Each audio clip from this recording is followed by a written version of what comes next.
Hello and welcome to the formal review. Today, we will be having a very special episode. So sit back, relax, and enjoy. Hello everybody and welcome back to the formal review. This is season 3, episode 11. And I thank you all for tuning in once again. This episode is the second in the monthly series looking back at history. In each of these I will be looking at a specific historic event that has been shown in a movie. This will involve inviting a special guest who will be revealed on the dropping of each episode, and then a retrospective review of that film. So you're gonna have to listen to every episode and also follow me on social media, where I would be announcing when I'd be watching it, and maybe you can figure out what movie and what event I will be looking at in each month's episode, because it honestly could come at any time of the month. This episode will be looking at Dunkirk, which obviously is a film based on the Dunkirk evacuation, also known as Operation Dynamo, and took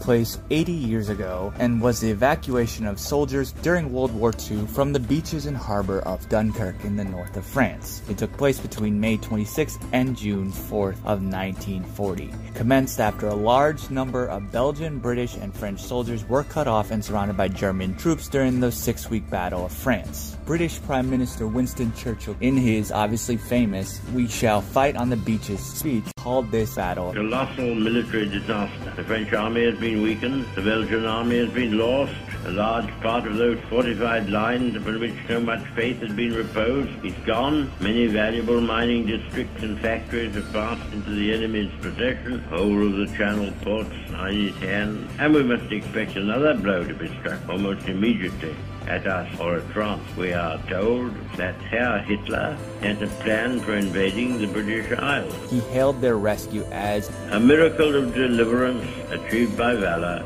by perseverance, by perfect discipline, by faultless service, by resource, by skill, by unconquerable fidelity, is manifest to us all.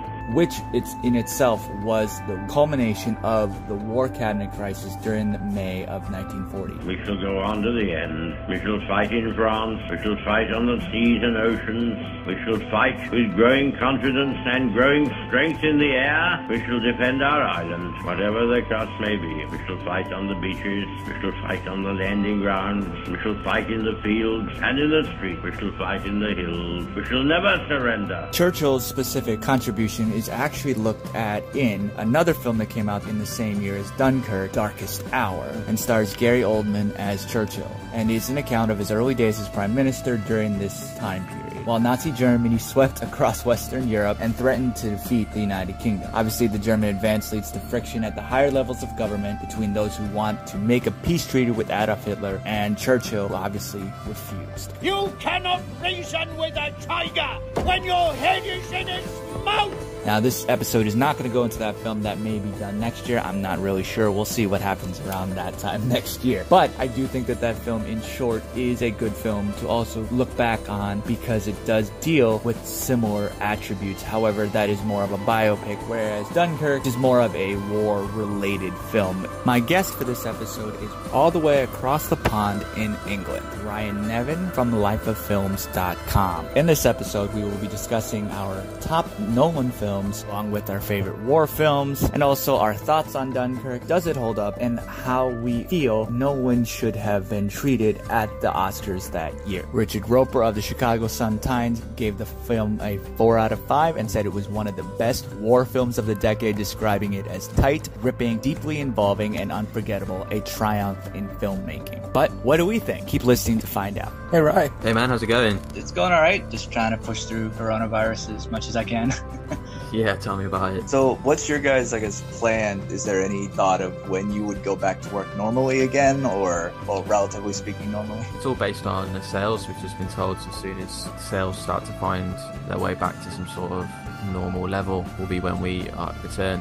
at the moment it's just really the waiting game, to be honest, which isn't fun, but it is what it is, really. Just gotta roll with the punches. Yeah, it's a little different over here. They're kind of forcing people to go back. Well, not forcing everyone. Like, some people are fighting for it a little bit more, but it's definitely not as, I guess, relaxed in that sense. It's more, there's a lot of fighting between whether we should go back and whether we shouldn't. Right. It's all handled very differently in each state, right? It's a bit different in each state. Differently in each state, and then the federal government has their own ideas on it, but then each state is pretty much different. But a lot of the states, aside from a few that are like just opening, a lot of the states are kind of doing it sequentially based on certain areas, because some areas it's not big cities, it's like very rural, so they don't have to worry about it as much. At least that's their argument. Where I am in Philadelphia, we're not going back till maybe mid-June at earliest. Really? Yeah. Tense times, isn't it? Yeah, it's definitely an odd time.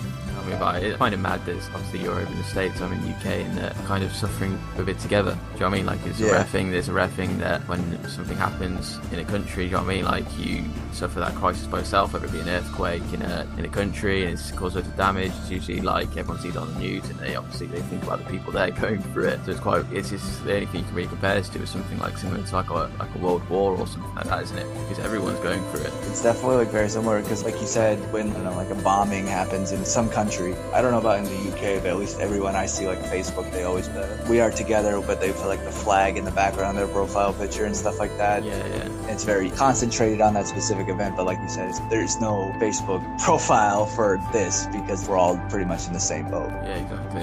Yeah, it's mad. Yeah, I'm thankful that you came on.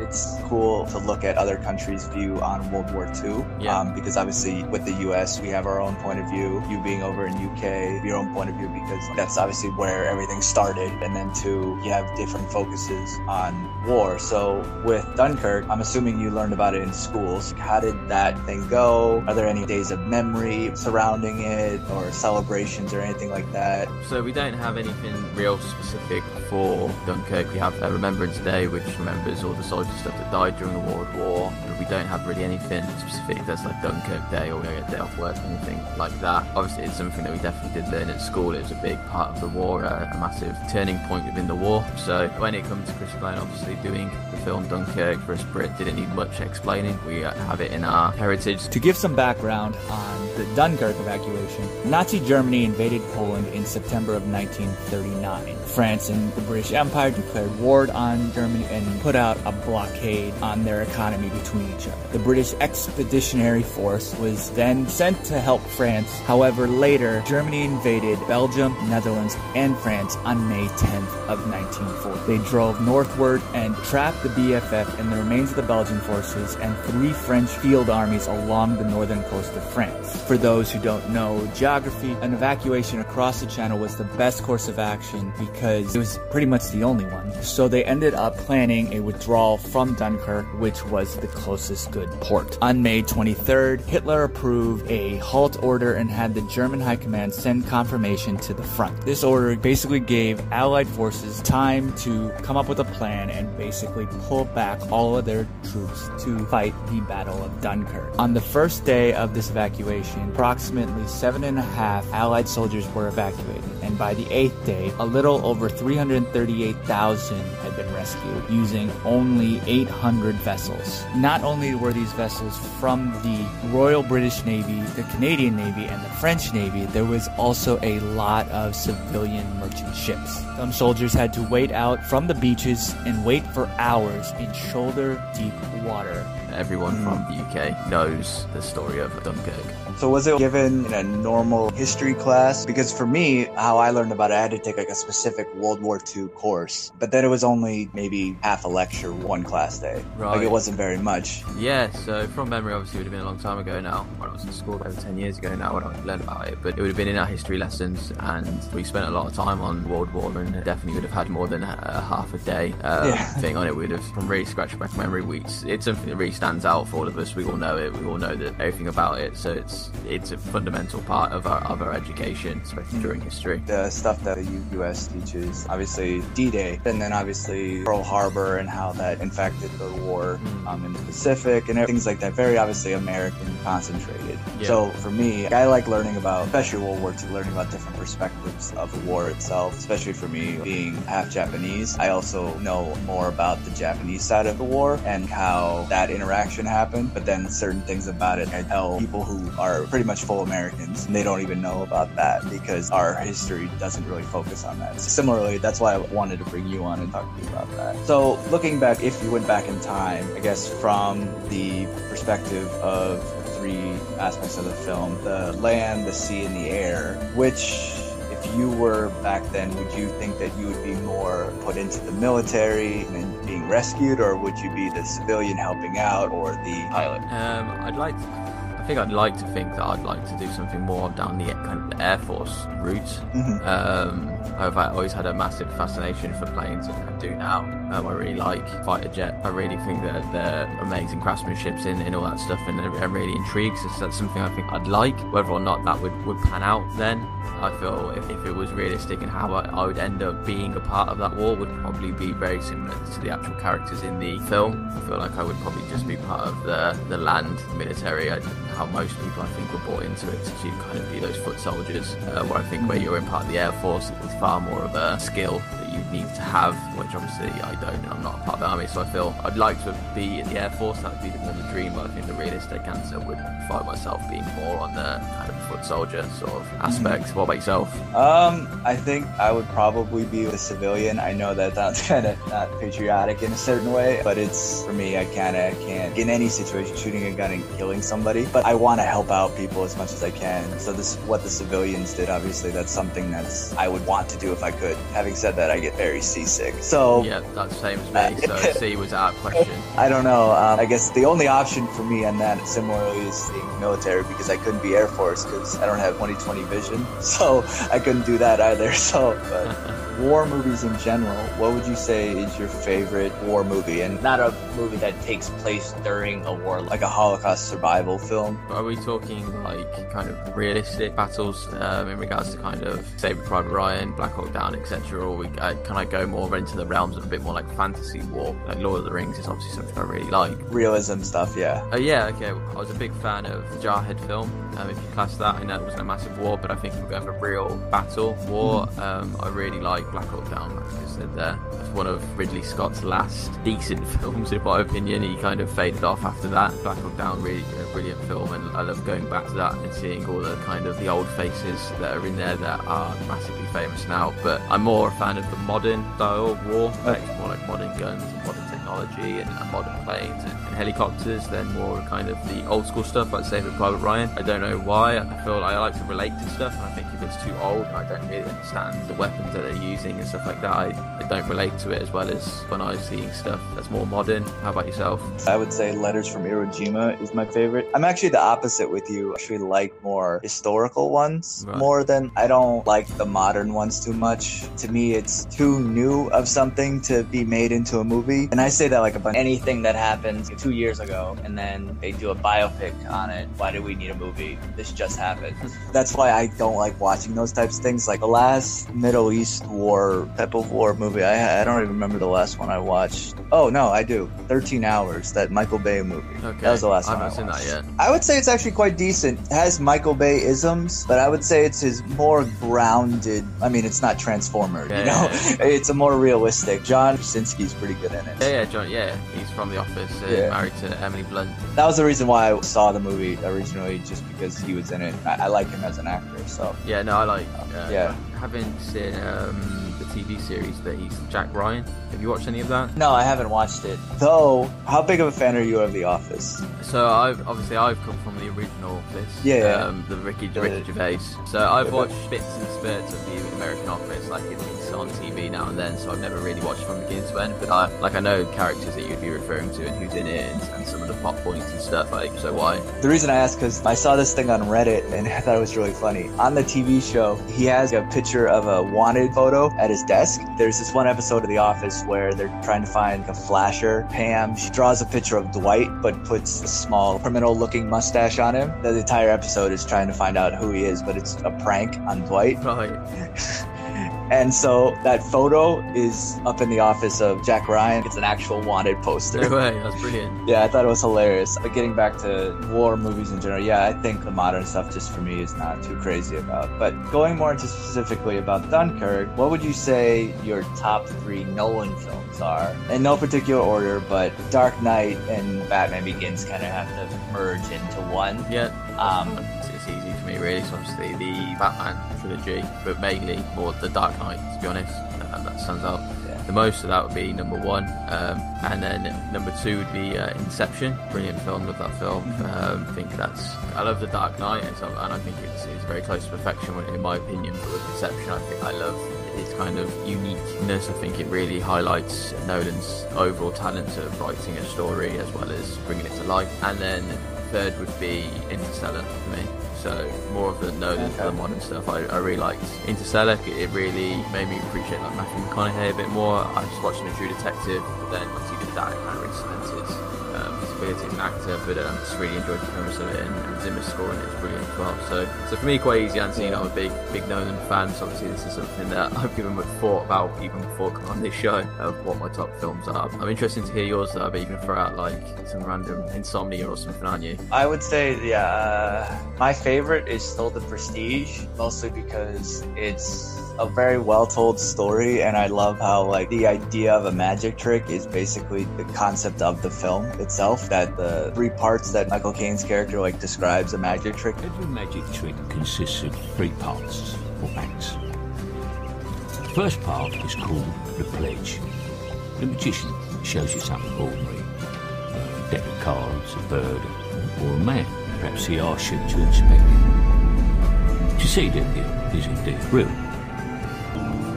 The second act is called the turn. The magician takes the ordinary something and makes it do something extraordinary. You're looking for the secret, but you won't find it. Because of course, you're not really looking. You don't really want to know. You want to be fooled.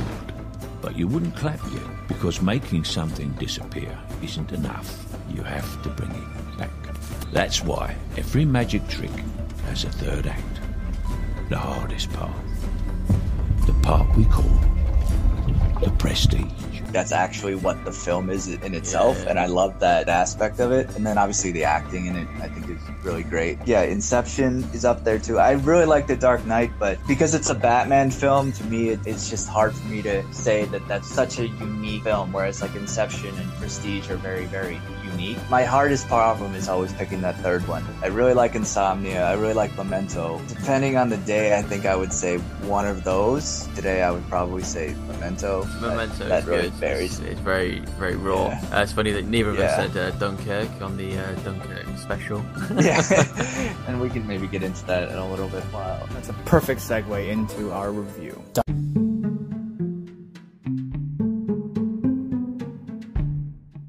Voting isn't just going to the polls anymore on Election Day. Options like early voting, mail-in voting, and ballot drop boxes are available to more voters and are growing in popularity. How to Vote is a tool created by Democracy Works, and it breaks down the options your state offers by forecasting a ballot, empowering you to decide where and when to vote. Democracy works best when we all vote, but misinformation and confusion about election procedures have resulted in low voter turnout. How to Vote takes the guesswork out of the voting process. It is easy to use and helps folks from all over the country overcome many of the process barriers to voting. It is committed to helping you vote no matter what. You can use the How to Vote tool to sign up for election reminders, see what's on your ballot, get step-by-step assistance requesting your mail ballot, explore your options for returning your mail-in ballot, check your voter registration status, and find your local polling site, and make sure that you have an appropriate ID to bring with you. Decide when and where you'll vote this year at howto.vote.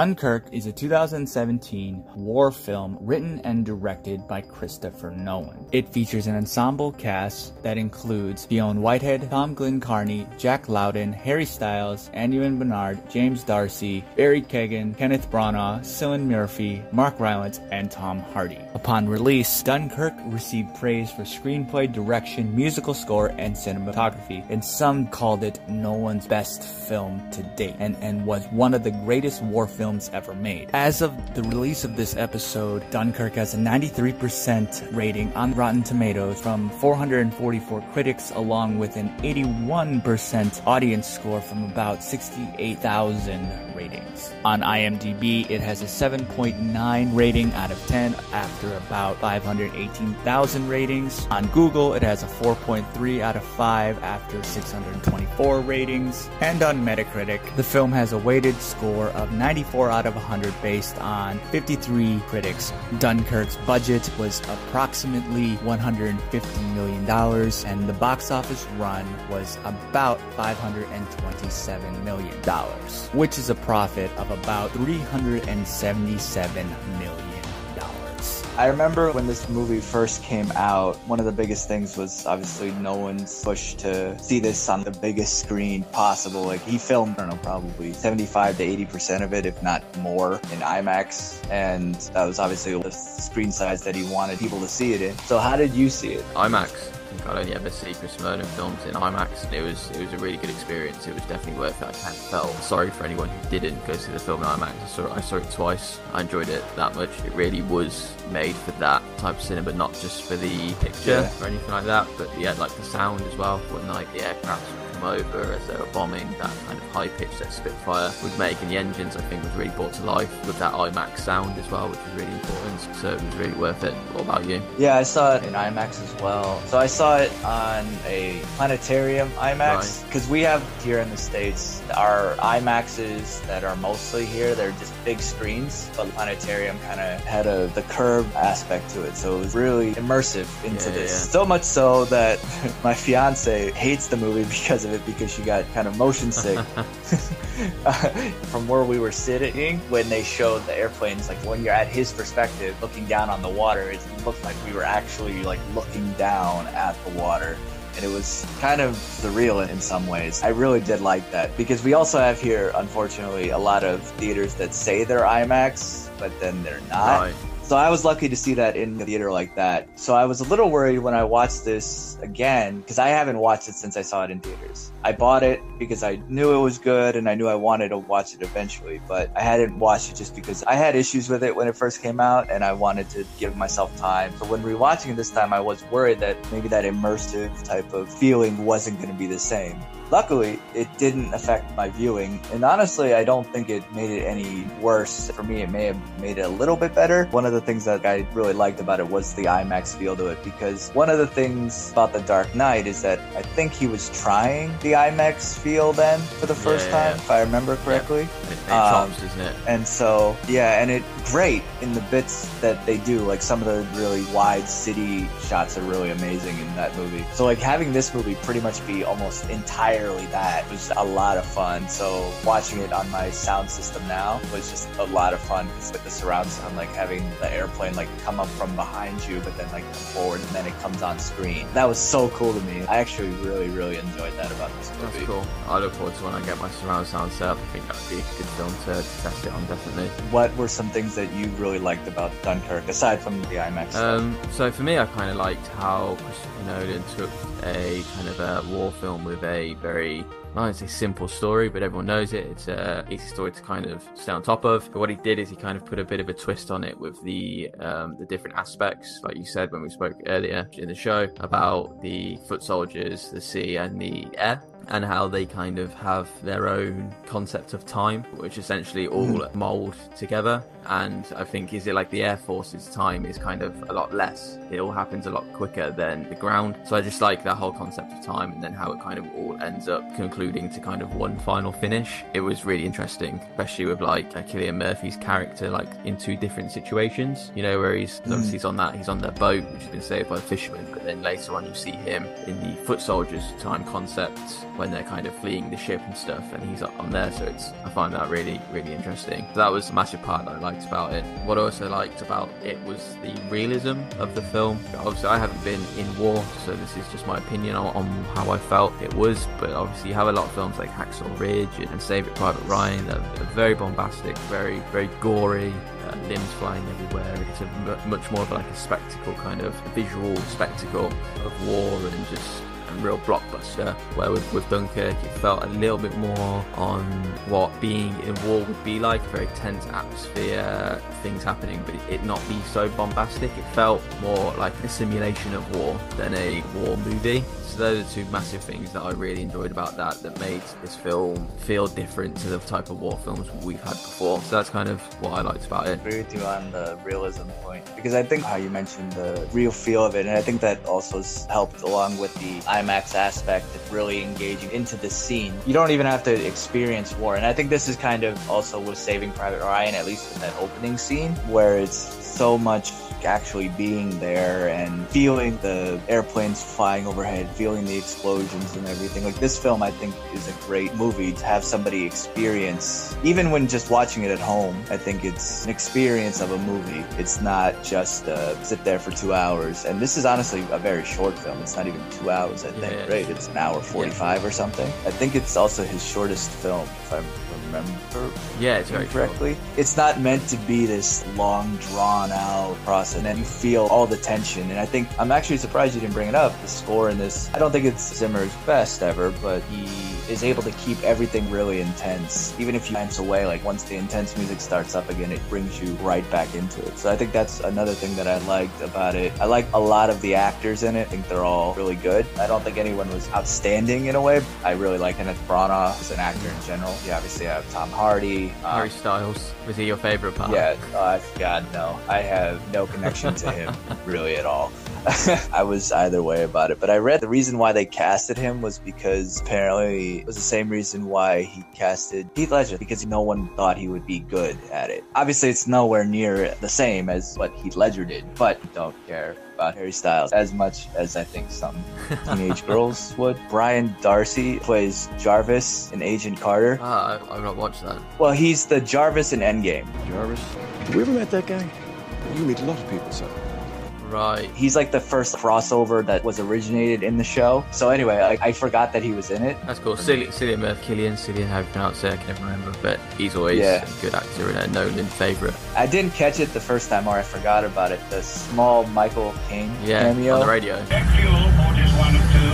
He's a very obviously big Nolan favorite too. I think I remember the first time I was like, why is he Michael Caine in this? I remember watching an interview with Michael Caine. He said a funny story about how that he would be in any Christopher Nolan film. Just gives me a ring, so I'm doing a movie, so I'll be over. He's like, he could just have a gong, and if you just hit it, that he would arrive. But he told Christopher Nolan, and then he said, like, I think it's like Christmas or his birthday, like Christopher Nolan actually bought him a gong. It was pretty funny. Do you know if he's going to be in Tenet? I haven't seen anything with him being in that, no, to be honest. But kind of after Dunkirk had come out, people realised he's in it, so I wouldn't be surprised if he has a similar hidden role. There was like a lot of cool things that I didn't appreciate the last time around. I honestly forgot how short it was. It was getting close to the end. I was like, oh wow, I haven't been watching this very long. But since it's on neither of our top 3 Nolan films, what didn't you like about it? Okay, so interesting, because you brought this up because you just said you were surprised that I didn't bring it up in something I like, but I actually don't like Hans Zimmer's score in it. It might be a level of disappointment because obviously you know that I have big admiration for Zimmer as a composer, but I was very excited to kind of hear like another Zimmer score for Nolan as well. He does his best work for Nolan. I like scores that have got a bit more of a melody to them and stuff like that, instead of just something that's just created to just build feeling and like a constant feeling as well. I understand it worked for the film, but for me it was disappointment, but it might be a subconscious one because like I say, I was secretly hoping for just another Zimmer score that I could listen to in my car, etc. But so that's something I was disappointed with. But the reason like really why I didn't kind of make it in that top films that I like is because it's so focused on it being this experience, which is really fun. It is a really good experience. It lacks a bit of rewatch it substance that you have with it. It's very much one feeling throughout of kind of tense, kind of playing on anxiety variety a little bit, which is really interesting. It's like a ride with those feelings, but it doesn't have that overall kind of thing, say like the Dark Knight Reception has, where it has different types of emotions. It takes you a bit more on a journey for emotions and stuff, which I enjoy more in movies. I think they have more of a rewatch factor to them and gives the film a bit more substance. Yeah. So that's why I don't really have it up there with the top. It would probably be more on the lower part of my list on Nolan films, because it's still obviously a brilliant film, but because it was so focused on being an experience, it loses a lot of quality on what a little kind of everyday film that you enjoy has. It was quite short, even though it kind of works for being short. Again, it's nice just to have something a little bit longer, something that could be fleshed out a little bit more, but I understand why it was short. But again, it's kind of something else. Once I remember when it was finished, I was like, oh, it's finished, even though I knew it was short. It feels even shorter watching it. So for me, they're kind of the points. And really, like, it still really is a brilliant film, and I think I gave it something like an 8 or a 9 out of 10 when I scored it. So there's not really that much I don't like about it. It's just, for me, Christopher Nolan, his other films are more up there on the 9-10 front almost. So that's my reasonings. Kind of along the same lines, I guess, when you compare it to like Inception and stuff like that, one thing that like, you remember about those films, you have characters that you can follow and you remember their names, and there's like an arc that they're going through. Whereas this, I honestly still can't tell you who people are and why I'm caring about them. Yeah, like I want obviously people to live and survive and all that, but I couldn't tell you the names of anyone. Like, so I know the actors, I know them, and that's really it. It's not a character story, and while that's not a bad thing in some aspects, but it's not as rewatchable, like you said. Even though I rewatched it this time, I don't foresee myself rewatching it again for a while. It's borderline like a documentary, even though it's not. It's kind of a little bit like, you don't really kind of watch a documentary again. You might if you really enjoyed it. Like, say, I've just been watching The Last Dance, and I would happily watch that again. But it reminds me of how you get a vibe of watching a really, really, really good documentary. Yeah, it's one of those films you can appreciate, and it's really well done and everything, but it's not something that like, you need to go around and say, oh, I'm definitely in the mood to rewatch this I'm in the mood to watch Dunkirk. I don't think you get that feeling. I don't know what that feeling would feel like to be in the mood to watch Dunkirk again. Yeah, I agree 100%. But that works well to segue into the next question, because it is somewhat similar to like documentary, to like what you said. But I was doing some research comparing how accurate this movie is, and from what I've been reading, they say it's a pretty accurate movie, like give or take like a few little nitpicks here and there. But one of the things that I came across was that there was a bigger Indian and South Asian population at Dunkirk. I think it's about a few hundred in comparison to like the hundreds of thousands of people there, but this film doesn't really show too much diversity across the characters in the film. Not to say that they're two memorable characters like I already mentioned, but it seems very whitewashed in a way to not even mention. I understand it's obviously a British film, but at the same time, I know there's a big South Asian population in England. Being somebody from the UK and everything, what do you think about that? To be honest, it's not something I've known too much about myself either. I think, it would have been nice for Nolan to have maybe incorporated a little bit in that, to kind of give it a nod to those people, and I think countries would have got a lot of respect from that, and it would have been a nice gesture. But I don't feel like it was imperative to the story. I don't think it really focused on many characters. It focused on the British Army and stuff like that, so that made sense. So I think if maybe they focused a lot more of a character-driven film, then maybe it might have been nice to throw a nod there or a nod here. But because it was more about the overall experience and not really the characters, I don't think it's something that should be kind of looked at too badly. I think a lot of films that get made in countries to tell their country's story focus a lot more on their country's army. I think America focuses a lot on all their films, but a lot of focus on just Americans. It's true. Unfair to pull Nolan out when he's obviously British. It's a film about the British Army and how they dealt with Dunkirk, etc. And it was a big turning point for us. So yes, they could have done something, and it would have been nice for the people of those cultures to have had that nod, as they were a part in it, and obviously it did very well, got in the front of a lot of people. But I don't think it should be looked at very negatively. I don't think it was imperative for it to have happened. Yeah, I don't think it's more of a negative. I just think it's one of those things for me when I see that type of thing actually happen, and it's not being represented on a movie that's trying to be so realistic, and then it's not realistic in some aspects. If all those people there were British people, and there were so many people, maybe it wouldn't have been that realistic for them to have encountered someone from a culture of only hundreds of people people on there, maybe. I don't know. Possibly he might have thought about it and just thought that it might have been felt too forced for them to have encountered some path of that, maybe. I don't know. I didn't even know that this Indian company was part of Dunkirk. I didn't even know that they existed, but apparently they were really big in helping out. From what I was reading, they helped out a lot prior to Dunkirk, and even though there was very minimal amount of them, they still did a lot, and to completely ignore them in my character film, like you said, would have probably been a little bit more problematic. It's an interesting thing that I came across, and it is really interesting, but I didn't know that much really, to be honest, until obviously you prepped me for this. So no, it is really interesting. Yeah. When it comes to how this film holds up, did you rewatch the film for this, or are you just kind of going on your? I've seen it. You remember it a few times. Like, I've got good memory, so yeah. So. Okay. So do you think it holds up? Definitely. I rewatched it like a few months ago. I always put random films on when I'm having like lunch and stuff, and when they're on TV. It's got the movie channels, and it was not so long ago when I actually had watched it, and yeah, it holds up because what's great about Christopher Nolan and why Christopher Nolan films will always hold up is because he would always use CGI where he has to, not in ways to save money or etc. That's his style. He likes to use realism, and because of that, his films will be timeless. The most I've really seen him properly use CGI will be Inception, and he does that very well. But most of the case, he tries to do a lot of things realistically as much as he can, and that's why they will hold out. And with this film, he did a really good job at sticking to that. I remember that he built like Spitfires and stuff like that, actually really built them. I remember there was one that they had at the like premiere in London and stuff, so it was all very much wanting to kind of keep it real, and that's why it will hold up, and it does. So yes is the answer to that question.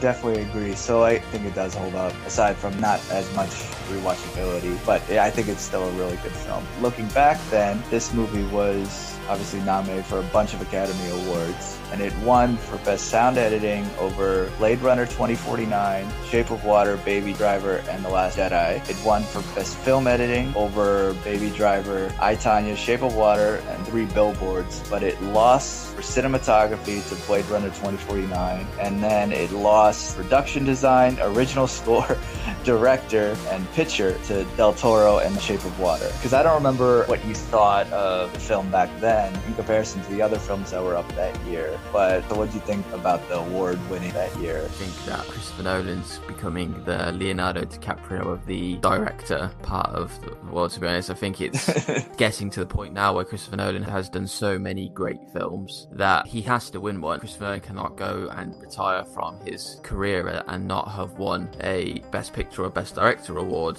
and I feel like it's just going to happen where he's just going to end up getting it for probably a film that's maybe not one of his best. So for me, it is a sore subject. The Shape of Water, I understand, was a unique film. It did it on a very small budget as well, which was very impressive, etc. But like how Slumdog Millionaire won in 2008 and The Dark Knight was never even nominated, these films, for me, become films that become forgettable. But Christopher Nolan films are never forgettable. People remember these films and they stand out, and that's what is sad for me that he didn't win. I was really, really sure that he would win this one. It was a film about war, which is usually a good topic, like a realistic approach. It was in a fantasy, it was a superhero film, it was in sci-fi, etc. It was a very realistic approach. He did it very well. It was received very well. It was unique. He even set a new tone within the war type of films, which I think has inspired people now to go forward. I think 1917 was very much similar to Dunkirk in that aspect, etc. Yeah, I agree. For him to not get any real recognition from that to a film that I understand why people like it, and I understand what Del Toro did with the small budget, etc., and it was impressive. Hats off to them in reviews and stuff, but I was very disappointed for Christopher Nolan. I think anything that he goes on to do now will be tainted because people go, okay, he won for this film, but why didn't he win for Inception? Why didn't he win for Dunkirk? Why wasn't Interstellar or The Dark Knight even nominated? His whole award vibes seems a bit controversial now. I'm interested to hear your thoughts. You really like Shape of Water, don't you? Yeah, I do. I actually rewatched that last night because I haven't watched that movie in a really long time, so I kind of wanted to see how I felt about that movie again. And yeah, I do really like the movie, and I was fine with it winning Best Picture. I don't remember the other films that were nominated that year. It wasn't my favorite film of the year, but out of the nominated for Best Picture of the ones that I actually thought were going to win, that one was my pick. But rewatching the direction, as much as I like Del Toro, I maybe have switched more that I think Nolan should have won. I don't remember back then if I picked Nolan or if I picked Del Toro. They were definitely my top two back then. I just don't remember who I actually picked. But on the rewatch, I think Nolan had a much better direction. It was more powerful in that sense. And I agree that, like, yeah, he has come out with a lot of good films. I think he's kind of, unfortunately, going down the Martin Scorsese route, where Scorsese won his Best Director for The Departed, which is not anywhere near his best film. I hope that doesn't happen and Nolan keeps putting out really good films and they're either just as good or better. Maybe he'll actually get one that deserves it, not just here's an award for your career, not for this specific movie. With DiCaprio, like you mentioned, not to say The Revenant wasn't good, but he did so many other great performances. If he didn't get it with that, it's like, how the hell does he not get it with anything? It's how Hans Zimmer's only ever won one, and that was for The Lion King over 20 years ago. That blows my mind as well, because Gladiator wiped the floor with awards. It was a brilliant film, everyone loved it, it won awards, but then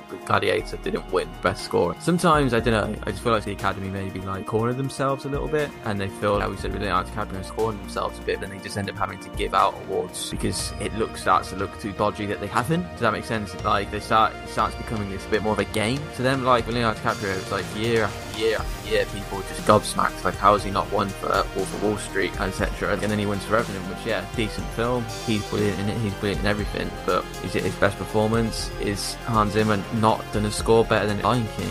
I don't know, it seems too much of a game to me, and that's why I'm going off the Oscars every year, to be honest. I see what you mean. I'm still a big Oscar watcher. I think it's fun. There's issues with it. It's definitely not a perfect system, but that's another conversation for another day.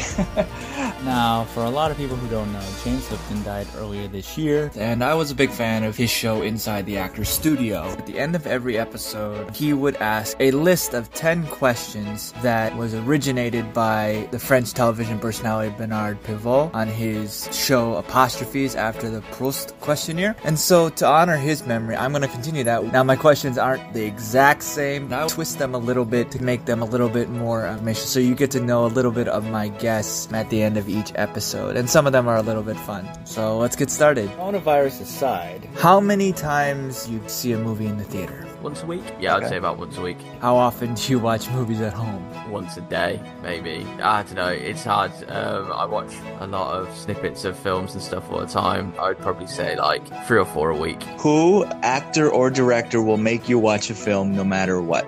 Christopher Nolan. Do you prefer digital movies or do you prefer hard copy? Hard copy. What movie-related profession would you like to attempt if you could? Director. What's your favorite movie or movie genre? Probably comic, like superhero action. What is your least favorite movie or movie genre? Horror. Best Batman actor? Christian Bale. Is it biopic or biopic? Biopic. And if heaven exists, what would you like to hear said to you when you arrive at the pearly gates? I don't know. Nice work. I'd like to be congratulated. So yeah, that's it. Thanks again, Ryan, for joining me on this to talk about Dunkirk. Thanks for having me. It's been good. I feel like I like the concept. Got a British person on to talk about obviously a very British film in all aspects. So no, it's been really good, man. Thanks for having me. I really appreciate you asking me to come on. No problem, man. So why don't you let the listeners know where they can get in touch with you if they want to talk to you about this or any other film. I'm Ryan from lifeoffilms.com, and just hop on over, read some blogs. If you want to have a chat, then you can find all my social and contact details on there, so hop on over. Yeah, thanks again for joining me. And if there's another British historic event that I decide to have a special on, I'll definitely reach out.